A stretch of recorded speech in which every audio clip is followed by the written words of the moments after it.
Allahu Akbar. Alhamdulillahi Rabbil Alameen. والصلاة والسلام على سيد الأنبياء والمرسلين وعلى آله وصحبه أجمعين. ثم أما بعد فأعوذ بالله من الشيطان الرجيم. شرع لكم من الدين ما وصى به نوحا والذي أوحينا إليك وما وصينا به إبراهيم وموسى وعيسى أن أقيموا الدين ولا تتفرقوا فيه كبر على المشركين ما تدعوهم إليه الله يجتبي إليه من يشاء ويهدي إليه من ينيب وما تفرقوا إلا من بعد ما جاءهم العلم بغيا بينهم ولولا كلمة سبقت من ربك إلى أجل مسمى لقضي بينهم وإن الذين أورثوا الكتاب من بعدهم لفي شك منه مريب فلذلك فادع واستقم كما أمرت ولا تتبع أهواءهم وقل آمنت بما أنزل الله من كتاب وأمرت لأعدل بينكم لنا أعمالنا ولكم أعمالكم لا حجة بيننا وبينكم الله يجمع بيننا وإليه المصير. I really don't have much to add to the conversation that's already taken place. And I can't re-echo or reiterate the ideas that our dear teacher and Sheikh Yasir Qadi has already presented that I think are the cornerstone of this conversation: credibility and actions taking precedent over our speech. So I want to share two ideas with you in this talk. And the first of them has to do with the look in the mirror. You know, when we study the Quran, it's very important, like our other teacher, Imam Suhaib Webb, also mentioned, it's very important to study the Quran from the point of view of those who were struggling alongside the Messenger sallallahu alaihi wasallam. You have to imagine yourself in the situation of the companions of Allah's Messenger sallallahu alaihi wasallam to gain some perspective on what these words of Allah really mean, to put yourself in that position. And that's important for developing an understanding, but at the same time, there is an unfortunate side effect. And that side effect is that we start assuming that we are already at the caliber that the Sahaba were, and therefore when Allah speaks to them about having the courage to stand up against the unjust, or tells them how to carry forward, that we have already met the prerequisites that we know took some time for the Sahaba to meet. So that credibility conversation is really important, and without it, the ideas that I wanted to share with you would have been hollow. They really wouldn't have much substance. The first thing I want to share with you is this complaint about these people hate on our Sharia and our laws and our injunctions, and they hate on women wearing hijab and things like that. When we complain about these things ourselves, I wonder how many times we've looked in the mirror. I wonder how many times we've actually had an honest conversation about how many Muslim households have a fight inside the doors, inside the confines of that home, that the daughter started wearing hijab and the mom can't stand it. How many times is that conversation happening? That the parents are worried that their boy started making salat, or he's starting to show some facial hair, and he better take that stuff off his face. That's not an Islamophobe. That is not some anti-Sharia crazy that wants to have a ceremony on burning the Quran. That's Muslim communities in America. That's Muslims that have those attitudes. And there's this agitation towards even the slightest submission to Allah Azza wa Jal, culturally speaking. How many debates I've personally been privy to across ethnicities. It's not just a Pakistani thing. I used to think it's a Pakistani thing. It's not. How many households where the son is told, unless you go to a med school, and you will go to a med school after we take out some very questionable loans, and unless you go there, you are a failure in life. And by the way, also do hifz. Also memorize some Quran on the side, because we want to be able to prop you up like, you lead Taraweeh every week, you're a doctor. Look at that, deen and dunya. That's how it's done. My goodness. If that's not a mockery of our deen, I don't know what is. We have to have a really careful, deep look in the mirror of how we've been raising our children and what aspirations we've put into them. What have we put into them that means success? What have the vast majority of our efforts, what have they gone into? What have they gone into? And even if we support a cause financially, and I'm glad that we are, even if we support a cause financially, where's the sweat and the tears?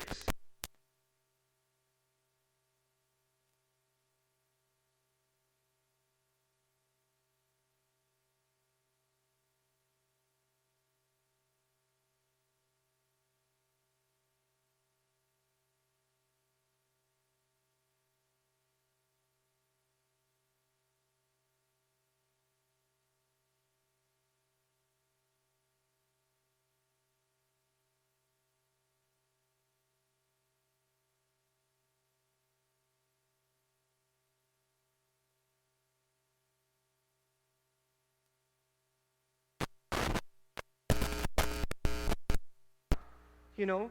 But you know what? Wherever I go, I find something in common. Brother, our masjid, we don't have a lot going on. It's really like stagnant community. We don't have any programs. That's your fault. Don't complain about that. We have to do stuff. We have to get to work. And so the first really reminder for myself and all of you is, let's start at home, really. Let's defend the Sharia at home. Honestly, let's defend the Sharia at our wedding ceremonies.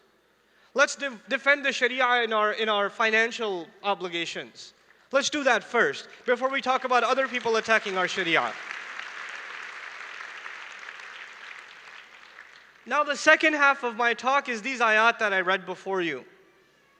And in these ayat, there's some context to these ayat of Surah Ash-Shura, that this is late Meccan, and already there was some interaction happening between the Meccans and some elements of the Jewish community. And some scholars even mention that the Meccans were being fed difficult questions to ask the Prophet sallallahu alaihi wasallam. Hey, ask him this, and he won't have the answer, and that's how you'll stump him. That's how you'll get him, you know? So they were feeding them questions, and there's already some scholars even argue that there was already some interaction happening between people of the book by the late Meccan era. And in this context, Allah Azza wa Jal mentioned something about the Sharia, conversations about the Sharia, right? But I want to tell you, you know what bothers me about this entire conversation? Is that we're not in control of this conversation. We're only reacting to a conversation that has been initiated about us that isn't by us. You don't let somebody come and introduce you, you introduce yourself. You don't let somebody else come and introduce you. You understand this? And a great sign of weakness of a people is that they are allowed to be introduced and defined by others. And they accept it. They take it. And the only thing they can do beyond that is respond. They have to be able to tell their own story. They have to be able to define themselves, speak for themselves, and not in a reactionary way. And I tell you why not. I tell you why I believe we should not be reactionaries. Why I believe we need to almost even sometimes ignore all of this bakwas. We just need to ignore it sometimes. I'll tell you why. You know, one of the places I find the most fascinating in the Quran is the conversation between Musa alayhi salam and Fir'aun. Fascinating stuff. And one of the things I find the most fascinating is that Fir'aun kept throwing in things into the conversation, and Musa alayhi salam kept ignoring them. He kept ignoring them. وَمَا رَبُّ الْعَالَمِينَ رَبُّ السَّمَاوَاتِ وَالْأَرْضِ وَمَا بَيْنَهُمَا. And he comes, you know, what are you talking about? He's crazy. No, Rabbul Mashriqi wal Maghrib. It's like he didn't even say, no, I'm not crazy. What are you talking about, crazy? No, I got a staff and everything. No. He didn't get into that conversation. He just kept going as though he didn't even hear the fluff. He didn't even hear the rhetoric. He didn't have to respond. He was on a mission and he was going to stay on course. He's just going to stay on course. And we have to learn to do that sometimes. We've got an incredible deen on our hands, folks.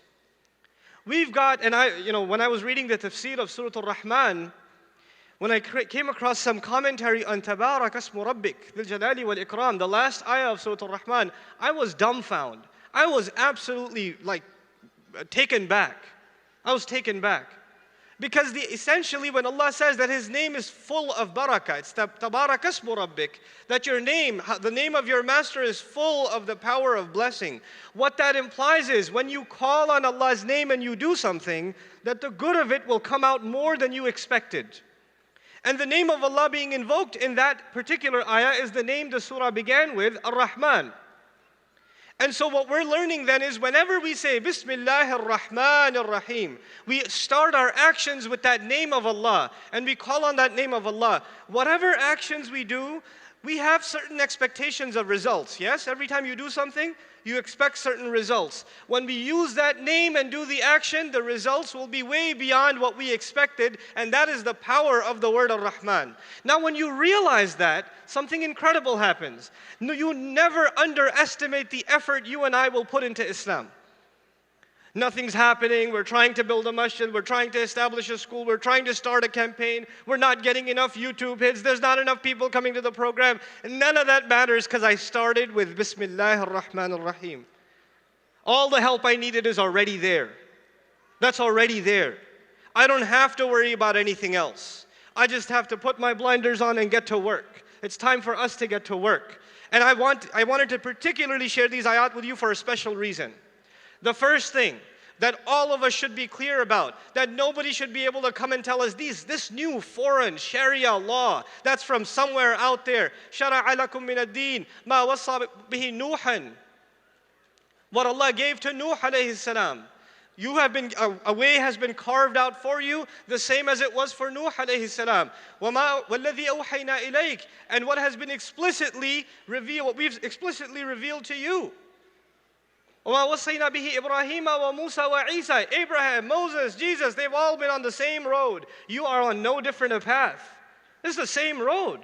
What are you talking about, foreign, alien? Have you not heard of Abraham, Noah, Moses, Jesus? You never heard of them? It's the same path. And Allah didn't tell the messenger this so he could tell it to somebody else. He's being told himself. The Muslims are being spoken to here. شَرَعَ لَكُم مِّنَ الدِّينِ. For you guys, you've been put on the same legacy as been of revelation and the final portion of it.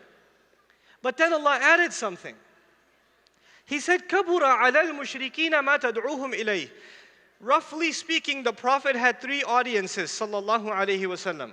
I want you to keep this in mind in this conversation. The Prophet had three audiences. It was the pagans of Makkah, the mushrikun of Makkah. Who else? You guys can tell me the other two. The other two audiences. The Jews and the Christians, the people of the book. The Muslims are obviously understood. Outside of Islam, the three audiences are the pagans, the Jews, and the Christians. When Allah says the mushrikeen, it's very hard on them to accept what you're calling them to. كَبُرَ عَلَى الْمُشْرِكِينَ مَا تَدْعُوهُمْ إِلَيْهِ. What you're calling them to is a big deal for them. It's too big a pill for them to swallow. Which of those three audiences did Allah just talk about? The mushrikun. And Allah says in their nature, it's very difficult for them.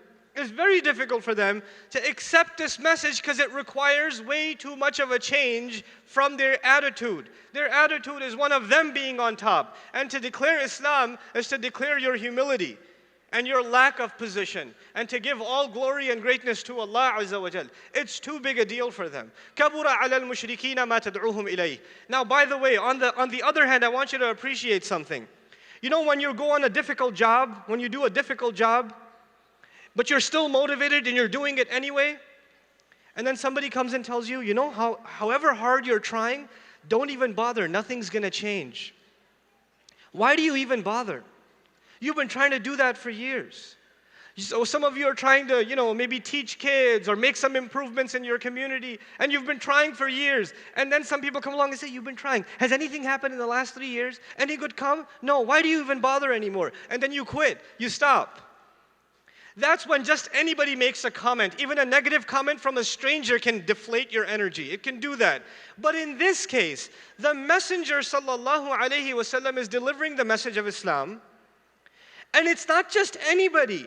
Allah told him, most of these mushrikun, I don't know, it's too hard for them. They're not going to accept. Allah knows, He says they're not going to accept. Isn't it true then the thought would come into the heart of a da'i, if Allah is saying it's too hard for these guys to accept, why should I even bother? Why even bother? They're not going to accept. Allah Himself said, كَبُرَ عَلَى الْمُشْرِكِينَ مَا تَدْعُوهُمْ إِلَيْهِ. Then Allah made it clear for him. No. Allahu yajtabi ilayhi man yasha wa yahdi ilayhi man yunib. Allah is the one, in fact, that chooses towards Him whoever He wants. No matter how much da'wah you do, no matter how much efforts you make, you should understand, if it wasn't for Allah's will, nothing would happen. You would keep on making your efforts. And by the way, you are on the legacy of the first prophet mentioned in this conversation was Nuh alayhi salam. So if you want to ask Nuh alayhi salam a progress report at the end of every year, hey, so how many people you got this year? What's your progress? Show us a chart and a graph to see how your organizational work, your da'wah work improved. How would that chart look? 950 years. So how's the family situation? We don't gauge success by what we see on the ground. That is what the messenger is being taught. That's not up to you. The results are not up to you. You have to do work, and I'm letting you know the odds are against you. كَبُرَ عَلَى الْمُشْرِكِينَ مَا تَدْعُوهُمْ إِلَيْهِ اللَّهُ يَجْتَبِي إِلَيْهِ مَن يَشَاءُ وَيَهْدِي إِلَيْهِ مَن يُنِيبُ. You know what happens when we understand that Allah will guide to Him whoever turns? There will be people, you will think, oh man, everybody hates Islam. They're Islamophobes, they hate us, they can't stand us, etc., etc., etc. My goodness, I tell you, just recently I was talking to a non-Muslim group. And there was a young man in there who was a very devout Christian. He had a lot of very aggressive questions about Islam. And he kept on going at me. And we had a really nice conversation. I took him out to pizza afterwards. We just talked. And after a couple of weeks, I saw him at the Masjid al-Dhuhr. He was making salat. And all that aggression. I would never think this guy will become Muslim. I wouldn't think so. No matter how much I try, it wouldn't make a difference. Allah brings to him whoever He wants. That's up to Allah. That's not up to you and me. We're not going to bring change to America. Allah will, but we will do our work so we become qualified for Allah's help. Allah's help will not come until He sees sweat and tears. Allah's help will not come. I keep repeating to my students, the Battle of Badr, the help of the angels came? You know that, right? At the Battle of Badr, the help of the angels came. But it's not like the Sahaba are showing up to the battlefield and the angels are like, what happened to you guys? We've been here since 3 o'clock. Where have you been? It doesn't work that way. First, they have to show up against impossible odds. Then the help of Allah arrives. And you have to really be at it, to the point where even the strongest of believers have to scream, Mata Nasrullah. They have to get to that point. But now I told you there are 3 audiences, right? Which audience did Allah say it's a tough sell? It's a tough sale. Which audience? Call it out loud, please. The mushrikun. So what audiences are left? Jews and Christians. We call them what? People of the book. People of the book. Listen, and they're essentially then people of knowledge. Okay? Allah Azza wa Jalla says in the next ayah, وَمَا تَفَرَّقُوا إِلَّا مِن بَعْدِ مَا جَاءَهُمُ الْعِلْمُ بَغْيًا بَيْنَهُم. They didn't fall into disagreement until after knowledge came to them. Some of our ulama say this is about the people of the book. They already had knowledge, they already had revelation, and after revelation they fell into disagreement. You know why that's important? It's important because we have to understand. We have to go on a campaign to tell people what this book is, what this message is. But there will always be a group of people that even knowledge will not help them. They will have knowledge, and even after knowledge came, min litta'ajjub, min ba'di ma ja'ahumul ilm. Even after knowledge came to them, they fell into disagreement. And then Allah says, how come? You would argue if people had knowledge, they would be good. Allah says, no, there's another problem. It's not up here, it's down here. بَغْيًا بَيْنَهُمْ. They're urged to rebel. They're urged to dominate one another. They're urged to maintain control and be able to take more than what they deserve. They're urged to keep another people down. That urge in and of itself is enough to even deny the truth, even after they come to learn about it. And that group of people will always be there, and you will never be able to please them. So today it's going to be Sharia, tomorrow it's going to be Aqidah, the day after that it's going to be Islamic history, the day after that they're going to come back to Sharia because they can't find anything else. Then we're going to keep going in circles, folks. We're just going to keep going in circles. That's what's going to happen. Sharia is just a buzzword they're holding on to. That's all it is. At the end of the day, كَبُرَ عَلَى الْمُشْرِكِينَ وَمَا تَفَرَّقُوا إِلَّا مِن بَعْدِ مَا جَاءَهُمُ الْعِلْمُ. So now look at the position the Prophet is put in, sallallahu alayhi wasallam. On the one hand, the mushrikun are not easy to convince. On the other, I have 1 minute. No, okay, 5 minutes. Okay, this is confusing because this side says 1 minute, this side says 5 minutes. So I'm gonna make it 6 minutes then. So anyhow, so on the other hand, you have the people of the book that even if they know, a group of them, nothing will change. They'll stay at it. But what I really want to talk to you about is what Allah says at the end of that. So He mentioned 3 groups of people, all of them are going to be a difficult sell. Then what does He say? فَلِذَلِكَ فَادْعُوا. It's a very remarkable piece of language in the Quran. The letter lam in the Arabic language, they say it's لِلتَّعْلِيل, لِلسَّبَب, to give rationale. Okay? So for example, أتيت إلى المؤتمر لكرة السلة. I came to the conference for basketball. In order to play basketball, for the purpose of basketball. I'm sure you didn't, right? But I'm saying that the lam offers a reason. Allah has given the messengers all the reasons to stop. All the reasons that you don't have to go on. I mean, come on. They're not going to believe because they're mushrik, they don't know. And the ones that know won't believe even if they know. So what's left? And now Allah says, and because of all of that, فَادْعُوا, you should invite. I was expecting as a result of that, forget them. Or I was expecting, despite all of that, invite them. Despite رغم ذلك على ذلك فادعوا. Despite that, invite them. Allah says, فَلِذَلِكَ, and it is for that reason in particular that you will invite. In other words, those communities that are so hard to penetrate and such deep problems they have, what I have given you is for that kind of a crowd.